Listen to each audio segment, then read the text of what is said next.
როგორც დაიწყო არჩევნების შემდგომ ამ რეჟიმის უკვე ტერორისტული რეჟიმის მოქმედებების სერია, ისე გრძელდება ეს პერფორმანსი, რაც დადგეს, არაფერს არ ნიშნავს რეალურად.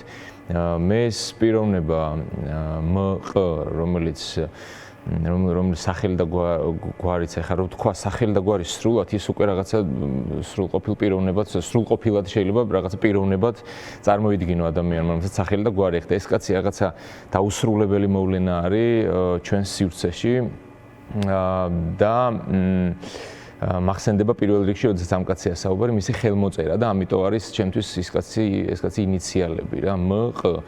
და მახსენდება მისი ორი ფრაზა, სხვათა შორის. ეს იყო მე მგონი, ხო, მარტის აქციების პერიოდში იყო. ჯერ თქვა, რომ სამშობლოს კანონის მიღების დროს. კი, სამშობლოს ღალატ წიგნი არ ჭირდებაო და ამას მე მოაყოლა, რომ სამშობლოს ღალატისთვის იყო დრო, როდესაც ადამიანებს ხრედნენ. ანუ ამით პირდაპირ თქვა ამ ადამიანმა, რომ ის ხალხი, რომლებიც 30-იან წლების ტერორს შეეწირნენ, ისინი იყვნენ სამშობლოს მოღალატეები და დაისაჯნენ სამშობლოს ღალატისთვის.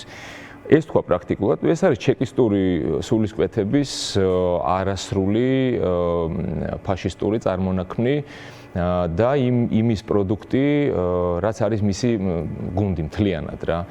ამიტომ ამ ადამიანზე და ეხლა შემხვდა ერთ-ერთი პოსტი ერთ-ერთ საინფორმაციო არხზე და ცოტა გავღიზიანდი რა, ეწერა საქართველოს მე-6 პრეზიდენტი და მინდა მოუწოდო ყველას, ანუ რა თქმა უნდა, პროპაგანდისტულ არხებს მე აქ არ გულისხმობ, მაგრამ მათ, ვისაც მართლა აინტერესებს სიმართლის გაშუქება, მოუწოდო ყველას, რომ ფორმულირება გააკეთონ ხოლმე სწორად, იმიტომ რომ ეს არ არის საქართველოს მე-6 პრეზიდენტი, ეს არის დე-ფაქტო ხელისუფლების უფრო ვიტყოდი ტერორისტული რეჟიმის მიერ არჩეული გაუგებარი ფიგურა თავიანთ პრეზიდენტად.